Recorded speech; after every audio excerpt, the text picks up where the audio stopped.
Allez, on poursuit cette journée de Pharma Health Tech avec un sujet connexe à celui de la première table ronde. On a beaucoup parlé de collaboration entre différents acteurs sur ce premier débat. Je vous propose maintenant qu'on s'intéresse de plus près aux pratiques médicales liées au digital et évidemment avec toujours le Covid en tête. Alors d'abord, je m'excuse auprès de Franck Lemer, le co-organisateur de cet événement avec nous, puisque c'est aujourd'hui son anniversaire. Donc je ne l'ai pas fêté ce matin, il fête ses 30 ans aujourd'hui. Donc envoyez-lui des messages et voilà, il fallait que ce soit dit quand même. Donc aujourd'hui, pour la deuxième année consécutive, nous avons le plaisir de recevoir la société Ipsos.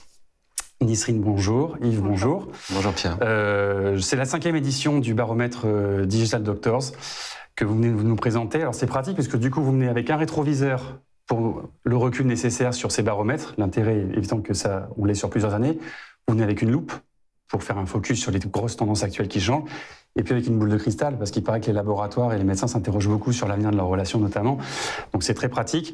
Vous avez une présentation et on va voir un petit peu ensemble quelles sont toutes les mutations, les transformations de notre système. Et encore une fois, avec un focus sur les pratiques médicales. La parole est à vous. On est ensemble pour une bonne demi-heure. Très bien. Effectivement, comme on le voyait, on a effectivement mis en place le baromètre Digital Doctor il y a maintenant 5 ans. Et effectivement, ce rétroviseur, il est très intéressant puisqu'il nous permet de mesurer des tendances lourdes sur la manière dont les médecins vont s'approprier ces différentes solutions digitales. Et on a sorti notre loupe, l'image était très bonne, on a sorti notre loupe quand est arrivé le Covid-19, effectivement, qui a totalement transformé la manière dont les médecins se sont mis à utiliser des solutions digitales. On va le voir avec un certain nombre de difficultés, avec des bonnes surprises, et une pratique qui a été celle d'apprendre à marcher, en fait, au fur et à mesure. Et donc, on va partager avec vous un certain nombre d'éléments. Ce baromètre, il porte principalement auprès des médecins généralistes, mais il est présent dans 14 pays. Et il nous permet, en interrogeant ces médecins, de voir l'évolution de leur opinion, mais aussi de leur pratique sur l'appropriation de ces outils digitaux. Et on finira peut-être tout à l'heure en parlant tout de même de ce qui se passe à l'hôpital, hein, parce que c'est très particulier également, et on va avoir un certain nombre d'informations à partager avec vous. Donc ce qu'on va voir en premier lieu, c'est, on va dire quelque chose que tout le monde sait déjà, mais on a quelques chiffres qui sont assez éloquents. On a effectivement, avec l'arrivée du Covid-19, la crise qui a perturbé tout l'écosystème de santé, des consultations médicales à distance qui ont été multipliées par 54. Et on va dire, en quelques jours, en quelques semaines, le nombre de téléconsultations a explosé. Ça, c'est le pic ou c'est le plateau sur lequel on s'est à peu près stabilisé aujourd'hui? C'est un pic. C'est un pic, on n'est pas sur... Effectivement, il y a eu un effet de plateau, mais on a ensuite vu un phénomène de stabilisation et ensuite de baisse. On va en parler justement sur l'arbitrage entre des solutions digitales et des solutions qui existaient auparavant. Mais là, j'anticipe un peu sur ce qu'on va dire tout à l'heure avec Nisrine. Et Doctolib a annoncé qu'il avait atteint, entre mars et août 2020, 4,5 millions de téléconsultations. Pour vous donner un ordre d'idée, Jean Castex annonçait qu'avant la crise, on était sur un rythme d'environ 10 000 téléconsultations par mois. On est passé à plusieurs millions en l'espace de quelques jours. Donc on voit l'ampleur du phénomène, mais on va se dire aussi que ça n'est que je dirais, la partie émergée de l'iceberg, hein, puisque derrière cette appropriation de la téléconsultation, il y a beaucoup d'autres solutions digitales qui sont disponibles, qui sont utilisées par les médecins. Ce chiffre également qui permet d'illustrer ce bond en avant, nous avions 2 médecins sur 3, 66%, qui n'avaient jamais eu recours à la téléconsultation avant la crise du Covid. On va même pouvoir dire que l'image était même assez mauvaise, hein, puisque certains médecins refusaient ce recours à la téléconsultation qui était pour eux une médecine qui n'était pas applicable, puisqu'on perdait cette relation en face à face, cette relation clinique entre le médecin et le patient. Donc c'était même fortement critiqué par certains médecins. Et on s'aperçoit aujourd'hui, en 2021, qu'un médecin sur 2 utilise au quotidien cet outil de téléconsultation. Donc on voit bien là la mutation qui a eu lieu en quelques mois. On a aussi observé, ou en tout cas entendu, que pendant cette période, même les patients eux-mêmes rechignaient à aller à l'hôpital ou dans les cabinets pour justement privilégier ces solutions de crainte d'attraper le Covid. Du coup, la question qui se pose, c'est est-ce que c'est quelque chose de temporaire? Est-ce que c'est quelque chose qui est voué à s'inscrire dans le temps? Est-ce que vous avez déjà un petit retour d'expérience là-dessus? Oui, tout à fait. On a plusieurs éléments. On s'est aperçu qu'il y a eu une appropriation massive, je dirais presque à marche forcée, puisque les médecins ne pouvaient plus recevoir de patients, que ce soit à l'hôpital, que ce soit en ville. Les patients eux-mêmes étaient réticents par crainte d'attraper le Covid. Donc effectivement, il y a eu une appropriation massive et importante. Aujourd'hui, on est dans une phase plus mature où il y a un arbitrage qui s'effectue entre ces solutions qui sont disponibles, qui aujourd'hui sont maîtrisées, et puis les solutions traditionnelles d'exercice de la médecine telle qu'on la connaît depuis des siècles. Et il y a, on va le voir peut-être tout à l'heure, effectivement un nouvel arbitrage aujourd'hui qui est réalisé à la fois par les professionnels et par les patients qui eux aussi ont découvert ces outils en même temps que le médecin. Ok. Et donc on voit qu'aujourd'hui c'est une réalité, il y a eu un usage accéléré de la santé connectée. La santé connectée, selon les médecins, suite à cette expérience, ça a vraiment créé un changement d'attitude et de posture vis-à-vis de l'utilisation de ces technologies. C'est que là où les médecins pouvaient dans certains cas être réticents à l'utilisation de ces solutions, aujourd'hui 94% nous disent que c'est à l'avenir une solution qui sera utilisée en fonction de certaines pathologies, et on va le voir en fonction de certaines répartitions de ces médias. Très bien. Effectivement, comme tu disais Yves, en fait, ce qui est intéressant à montrer, c'est que la téléconsultation, c'est ce que tout le monde a vu aujourd'hui. C'est la partie visible de l'iceberg. Et il y a la partie moins visible, hein, c'est la santé connectée. Et il faut juste rappeler que la téléconsultation, ça fait partie d'un écosystème qui s'appelle la télémédecine, qui peut intégrer tout ce qui est télésurveillance, téléassistance médicale, téléexpertise également. Donc tout ça, en fait, constitue la télémédecine. Et la télémédecine est influencée par la santé connectée. Donc la santé connectée, elle est plutôt concernée par les industriels, par les industries pharmaceutiques. Donc c'est eux qui œuvrent à fournir justement ces services de soins médicaux et digitaux justement aux professionnels de santé. Donc, et côté, excusez-moi, côté patient, est-ce qu'on a une idée de l'appropriation de ces sujets? Puisque là on parle côté médecin, mais est-ce qu'on a une idée là-dessus aussi de la phase? C'est quand même majeur dans cette question. Oui, tout à fait. Enfin, on parle d'une mutation digitale dans le domaine de la santé. Ça touche le médecin, mais ça touche particulièrement le patient, qui est en première ligne justement de ces modifications. Et du coup, c'est lui aussi qui pousse le médecin à changer. Voilà. C'est vrai qu'on a observé ce paradoxe, c'est qu'en fait les médecins étaient peut-être moins préparés que le grand public et les patients à utiliser ces solutions. On veut dire par là que beaucoup de gens aujourd'hui en France utilisent des applications pour gérer leurs courses, les comptes bancaires, et on a tous des applications dans nos smartphones qu'on utilise au quotidien, y compris parmi des seniors, parce que là aussi il y avait un décalage entre la perception des médecins qui, dans le discours, nous disaient le problème c'est que mes patients à partir de 60 ans, 70 ans, ils vont pas être capables d'utiliser ces solutions, et en face d'eux, des patients qui disent mais j'utilise déjà ces solutions et je suis tout à fait à même de pouvoir équiper une application qui permettrait de suivre mes indicateurs de santé par exemple. Exactement. Et la France aussi, elle était en retrait avant le Covid. Elle était bien derrière ses voisins européens. Et ce qui est intéressant, c'est qu'après le Covid, la France est en première ligne. Donc là, le chiffre qu'on vous montre, c'est 94% qui disent que la santé connectée, c'est l'avenir. Mais il faut aussi se rappeler qu'en 2015, on était à un taux de 48%. Donc c'est un gap énorme qui a été aussi influencé par la crise. Donc la France est un diesel, comme pour la vaccination. Voilà, on peut dire ça. D'accord. Exactement. Et après, ce qui est intéressant aussi à montrer, c'est que le digital influence beaucoup les pratiques, et on va voir des changements dans les relations que peut entretenir le médecin avec ses interlocuteurs. Donc il y a des différences de relations avec le patient, comme on a dit, parce que le patient est de plus en plus digitalisé. On a des différences de relations avec l'industrie pharmaceutique. On va en parler un peu plus tard, pour dire c'était quoi l'impact justement de cette digitalisation. Et puis il faut aussi souligner le changement relationnel qu'a le médecin avec ses confrères, parce que avant le Covid, le médecin avait l'habitude de partir lors des conférences, des réunions professionnelles, d'échanger avec son confrère. Et pendant le confinement, le médecin était isolé. Donc il a dû trouver des solutions. Donc ça peut être des solutions personnelles, échanger via son smartphone, son application WhatsApp, etc. Mais aussi via des outils que peuvent lui fournir d'autres acteurs comme les industries pharmaceutiques. D'accord. C'est une mutation très profonde, pas seulement d'ailleurs pour l'exercice au quotidien de la consultation, mais on a observé dans certains cas des médecins qui découvraient le télétravail, c'est-à-dire de pouvoir exercer et de faire des consultations, non plus depuis le cabinet médical, mais depuis leur domicile. Et donc c'est des nouvelles tendances, des nouvelles habitudes qui se mettent en place et qui font découvrir de nouvelles formes d'activité pour un médecin. Tout à fait. Tout à fait. Et en fait, il faut parler aussi des services digitaux qu'ils utilisent tous les jours dans leur pratique, et notamment l'intelligence artificielle qui prend de plus en plus d'ampleur. On voit que 80% des médecins déclarent que leur rôle va évoluer avec l'émergence de l'intelligence artificielle.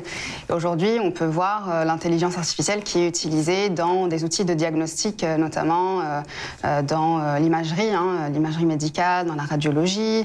On peut l'utiliser dans la dermatologie. Aujourd'hui, on peut envoyer des photos d'une plaie à son dermatologue pour qu'il puisse nous dire de quoi il s'agit grâce à l'intelligence artificielle. Donc voilà, c'est une évolution justement du rôle du médecin qui va évoluer avec ces impacts de la prise en charge des patients du coup aussi. Exactement, ouais. Exactement. Donc la prise en charge des patients va évoluer parce que le digital devient un outil de cette prise en charge.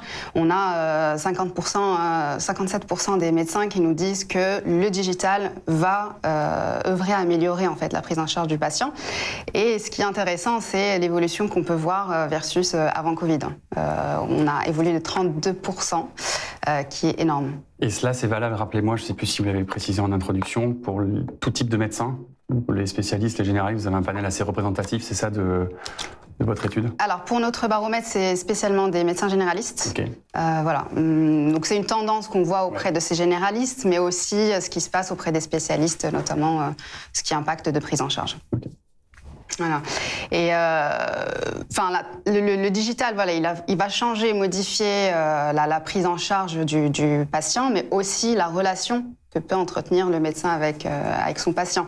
C'est-à-dire qu'aujourd'hui, le patient a un meilleur accès à l'information, chose qu'il n'avait pas avant, où les informations étaient inexistantes.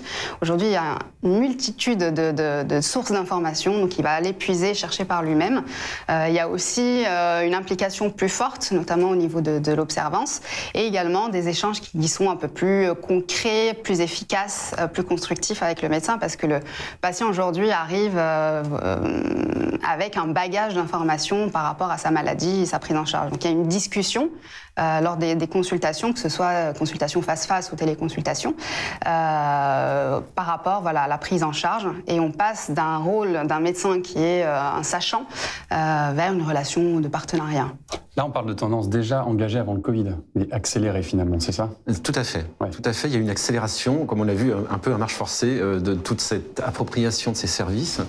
Effectivement, ça change fondamentalement la relation entre le médecin et ses patients, parce que comme vient de le dire Nisrine, effectivement, il y a une appropriation du patient qui n'est plus entre guillemets passif, mais qui va s'équiper d'une application, qui va contacter son médecin, déclencher un rendez-vous, et c'est quelque chose qui place tout de suite le médecin et le patient dans un autre relationnel que celui qu'on avait auparavant, où on venait dans la salle d'attente pour voir un médecin en consultation. Donc le patient s'équipe, le patient est souvent demandeur.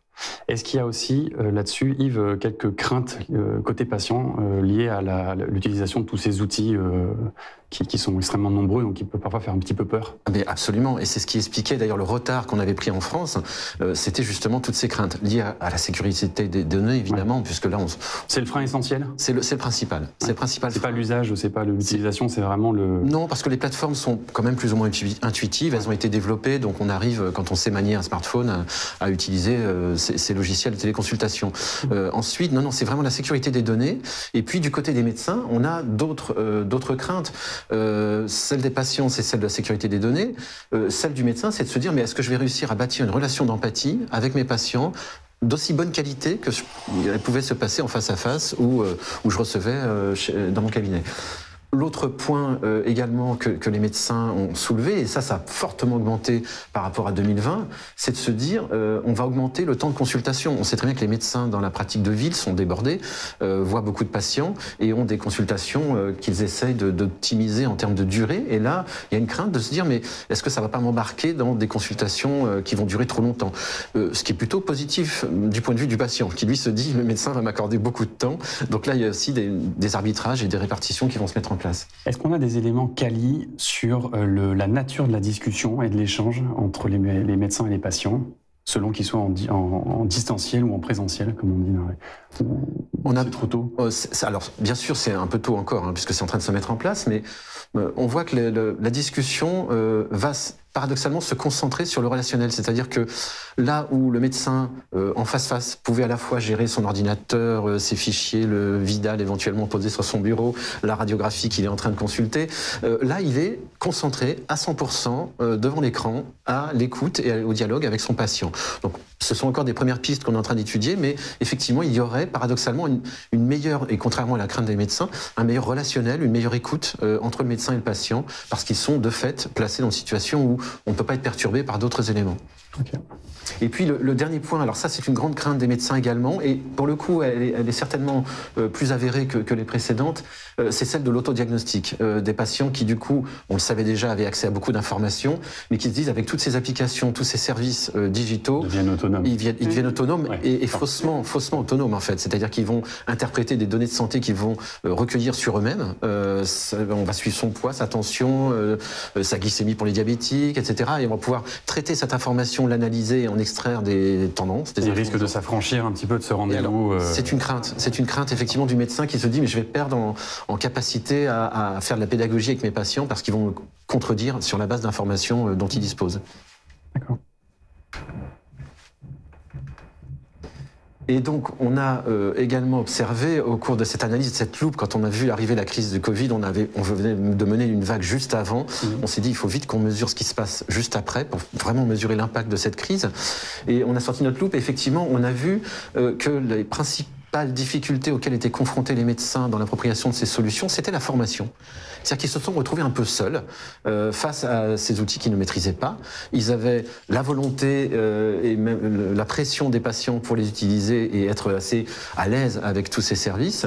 Et ils nous disent que la formation est très importante pour leur appropriation. Ils nous disent, alors, et c'est très intéressant, et ce qui nous montre aussi le changement de posture et d'appropriation de ces solutions, c'est qu'ils envisagent à 72%, pratiquement 3 sur 4, nous disent, mais en fait, cette formation à ces nouveaux outils qui sont à ma disposition et que je vais utiliser, elle peut très très bien se faire via de la santé connectée, via des outils virtuels, pour que je puisse m'approprier ces outils. Donc on a un changement de posture radical dans l'opinion des médecins sur ces solutions. Alors, il y a une question qui taraude évidemment beaucoup les industriels, pour parler un petit peu d'eux maintenant, après avoir parlé des patients, dans leur relation avec les médecins. Et pour être très honnête, il y a beaucoup d'informations contradictoires qui circulent là-dessus depuis 12-24 mois. Ce qu'on appelle pompeusement le modèle relationnel de l'industrie avec leurs prescripteurs, au sens large d'ailleurs, est en train de changer, c'est indubitable. Dans quel sens est-ce que Nisrine, aujourd'hui, on a une idée des nouveaux modèles où là, encore une fois, ça dépend d'un laboratoire, ça dépend d'une typologie de médecin. Comment est-ce qu'on arrive à s'y retrouver là-dedans? C'est pas facile. Vous avez 1 heure. Voilà. Je vais dépasser, je pense. C'est très intéressant, enfin, comme question, et c'est la question que tout le monde se pose aujourd'hui. Tous nos clients, en fait, nous posent la même question. Il faut souligner, en fait, aujourd'hui que les médecins sont très exigeants. Et beaucoup plus exigeants qu'avant, parce qu'ils savent qu'il y a d'autres canaux qui ont émergé. Avant de parler du mode relationnel, on va parler en fait de l'exigence par rapport à ce que peut délivrer en fait un laboratoire pharmaceutique, notamment pour les aider dans leur prise en charge. Donc aujourd'hui, ils sont nombreux à attendre que le laboratoire ait un rôle proactif. Voilà. Ils sont 71% à nous le dire. Ils veulent que le laboratoire leur fournisse en fait des applications, des services de prise en charge pour les patients. Après, bien sûr, la question qu'on se pose tous, c'est quel mode relationnel avec l'industrie pharmaceutique, avec les médecins, les professionnels de santé. On a posé en fait la question à ces médecins-là de manière très générale pour leur dire quels sont aujourd'hui les canaux que vous utilisez. Ils nous ont pas parlé uniquement du digital, pas uniquement du présentiel et du face-face, mais ils ont fait, ils nous ont parlé de tous les canaux qu'ils pouvaient utiliser aujourd'hui. Ça peut être des réunions face-face, des réunions professionnelles en groupe avec des experts, avec leurs confrères, tout ce qui peut être en présentiel, mais également ils nous ont parlé d'outils digitaux, d'offline, de virtuels, où ils peuvent assister à des webinars organisés par des industries pharmaceutiques et d'autres canaux, notamment les conférences online. Et ce qui est intéressant, c'est aussi les réseaux sociaux. Les réseaux sociaux, aujourd'hui, sont beaucoup utilisés et de plus en plus utilisés par les professionnels de santé. On sait que les KOL aujourd'hui, donc les Key Opinion Leaders, les utilisent pour s'exprimer sur un sujet donné. Mais on a aujourd'hui, en fait, les plus jeunes, les médecins les plus jeunes, en fait, qui utilisent de plus en plus ces réseaux sociaux. Premièrement, pour récolter de l'information, qui est posté par ces KOL, mais ils ont un rôle de plus en plus actif. Là, on parle de plateformes entre pairs, entre médecins, ou de médecins qui eux-mêmes vont un peu sur les forums patients et autres pour... Alors, c'est dans les deux sens. C'est dans les deux sens. On a des plateformes entre médecins, donc c'est des groupes un peu fermés, entre confrères, mais il y a aussi des réseaux sociaux ouverts à tout le monde. Donc, il y a plusieurs utilisations de ces plateformes, de ces réseaux sociaux.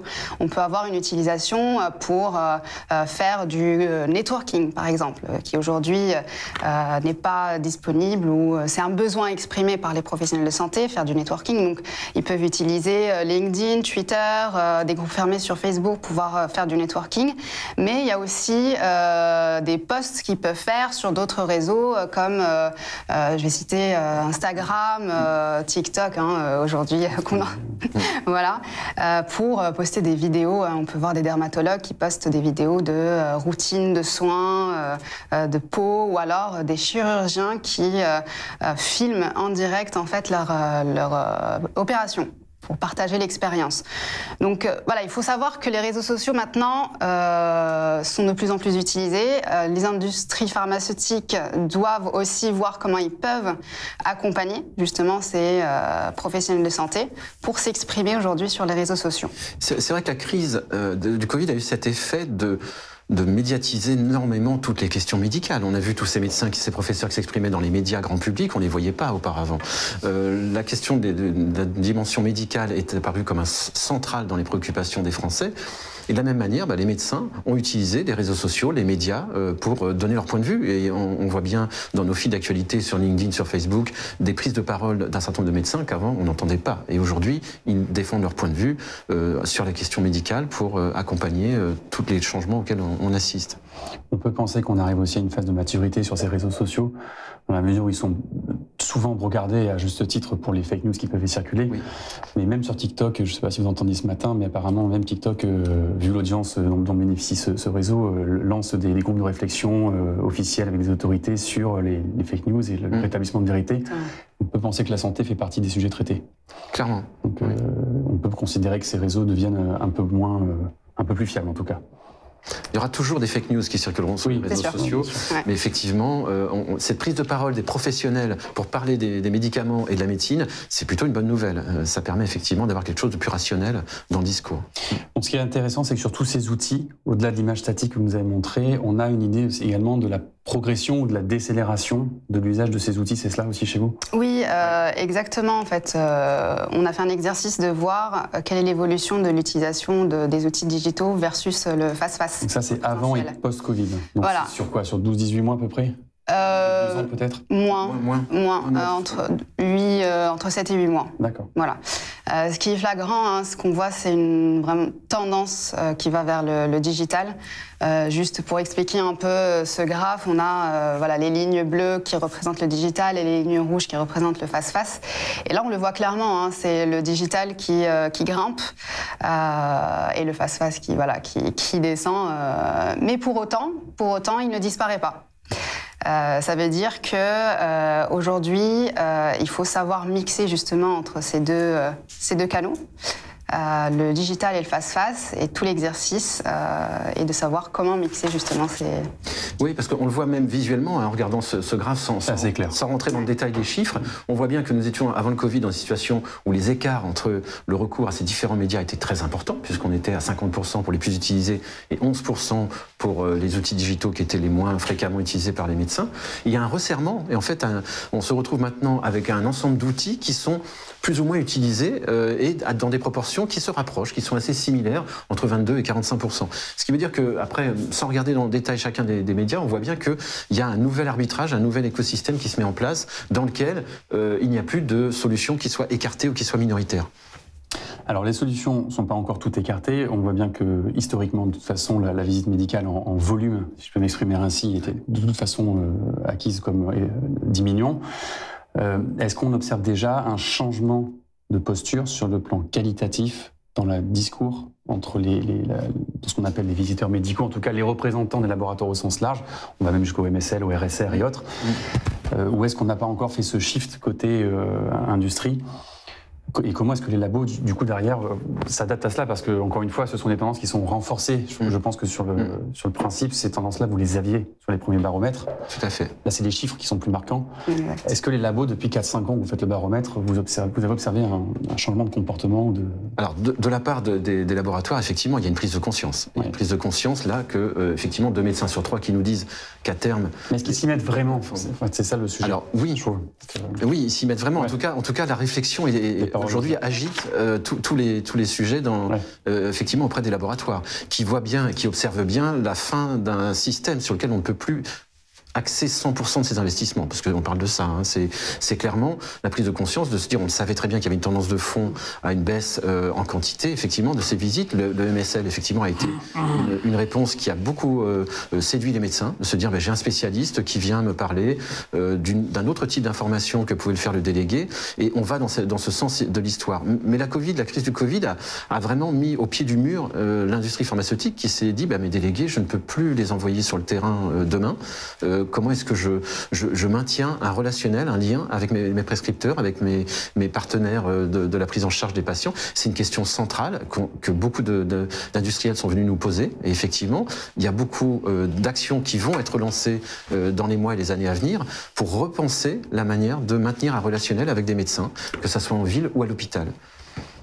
Est-ce qu'on a des outils, on en parlait un peu en préambule tous les trois, est-ce qu'on a des outils aujourd'hui de mesure quantitatif, j'imagine, qualitatif, je ne sais pas, sur ces nouveaux canaux de communication? Évidemment, sur un canal digital, il y en a deux, trois mesures assez classiques, mais est-ce que sur le fond, on sait comment les visiteurs médicaux sont évalués? Est-ce que sur les nouveaux profils, les profils récemment créés de MSL, de RSR et autres, est-ce qu'on a des indicateurs d'efficacité, entre guillemets, même si c'est un mot que n'aiment pas tous les laboratoires. Oui. Est-ce qu'en interne, quand même, il y a des outils là aussi, pour des KPI pour... Bien sûr. Bien sûr. Ce qui est nouveau, c'est le fait de monitorer ces investissements. C'est un réflexe tout à fait naturel de tous les industriels. Donc, bien sûr, on évalue comment se passent ces différentes visites et comment elles sont jugées par les médecins et quelle est leur valeur ajoutée, à la fois pour le médecin et pour le laboratoire.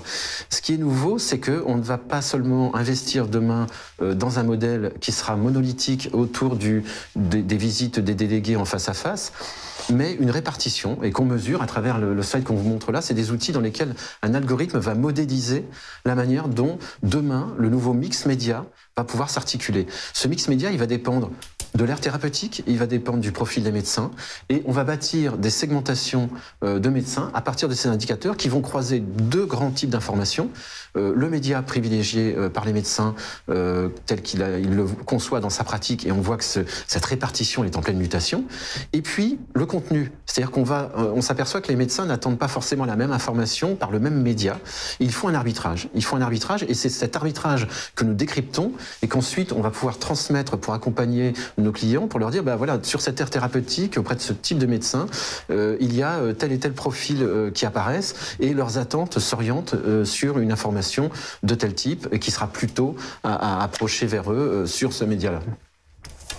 Et aussi, je voulais juste rajouter, Yves, c'est que aujourd'hui, en fait, chaque laboratoire a son canal. Enfin, il investit à sa manière dans un canal donné.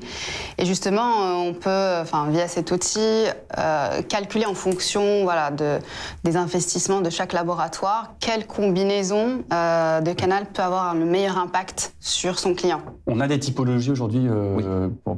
Alors, effectivement, on a des typologies qui existent, qui sont déjà exploitées par un certain nombre de laboratoires, qui vont porter sur de la médecine de ville, de la médecine à l'hôpital. On va effectivement dresser cette typologie, voire même dans certains cas la croiser avec les données existantes dans le laboratoire pour pouvoir capitaliser sur l'information qui existe déjà et de se dire comment est-ce qu'on peut activer les meilleurs médias. Ok. Je crois que vous voulez nous parler également d'un dernier sujet qui vous tient à cœur, puisqu'on parlait beaucoup de l'arsenal thérapeutique jusque-là. Oui, effectivement, c'est ce qui a amené notre réflexion quand on s'est aperçu de toutes ces questions qui émergeaient en même temps et de manière massive. En utilisant ces outils, effectivement, on a vu émerger un nouveau concept qu'on propose effectivement à la réflexion. C'est de se dire qu'avant, on avait en termes de marketing, des questions autour de l'arsenal thérapeutique qui est mobilisé par le médecin. Cet arsenal thérapeutique avec toutes ces solutions qui sont à sa disposition. Le médicament fait partie, mais ça n'est pas le seul. Et aujourd'hui, on s'achemine vers un autre point qui est celui de l'arsenal médiatique. Pourquoi on utilise cette formule? Parce que l'arsenal médiatique résume à lui seul la nouvelle position dans laquelle se trouve le médecin, qui va pouvoir arbitrer de manière indépendante et se dire cette information, ce laboratoire, c'est ce média-là que je vais privilégier et j'attends de sa part qu'il me contacte par ce biais-là. Cette autre information, et notamment la notion de réseau entre pairs et voire les relations avec les instances des autorités de santé, ben, je vais choisir d'avoir tel autre point de contact. Et c'est une nouvelle réflexion, un nouveau pan de réflexion qui s'ouvre à nous. C'est-à-dire, mais comment se constitue, en fonction de ces différents médecins, ce nouvel arsenal médiatique sur lequel le médecin a la main finalement? Sur lequel le jeune médecin a la main ou l'ensemble des médecins? Parce que là aussi, on parle de changement de génération avec une certaine défiance, en tout cas supposée comme telle, dans la jeune génération de médecins. Et est-ce que l'industrie, de son côté, a aussi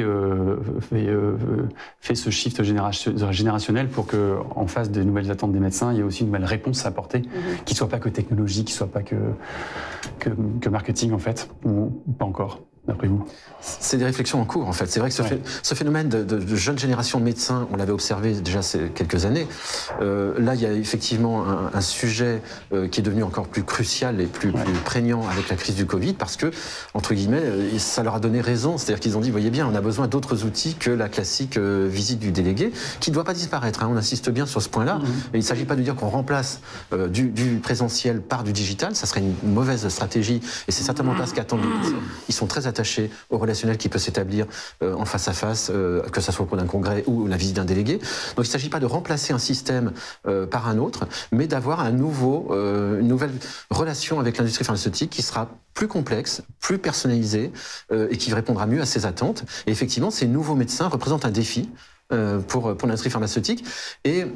Et on voit bien que les réflexions sont en cours actuellement. Un nouveau défi et puis sans doute des opportunités. Il faut aussi le voir de ce point de vue-là.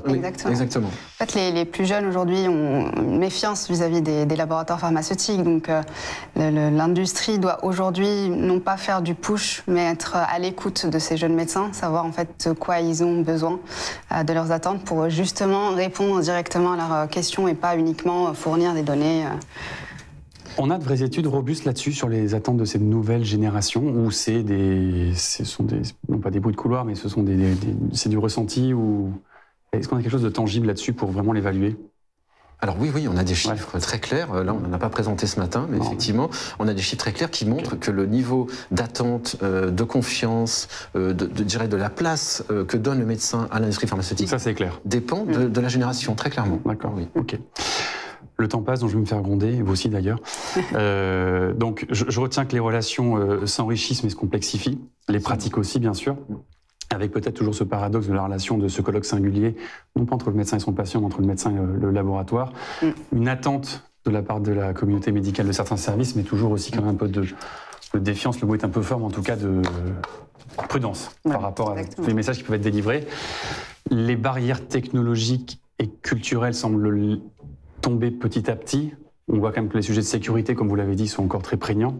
Il y a qu'à relever l'information ce matin du petit bug informatique à la PHP pour les personnes ayant passé les tests avant l'été, pour se le rappeler. Ok, écoutez, merci beaucoup. Je suis désolé, on doit s'arrêter là. Merci Nesrine, merci Yves. Merci. Pour ceux qui veulent en savoir plus, vous savez à qui vous adresser. On se poursuit bientôt après ce jingle. On enchaîne sur la deuxième table ronde. Merci, à bientôt. Merci. Merci.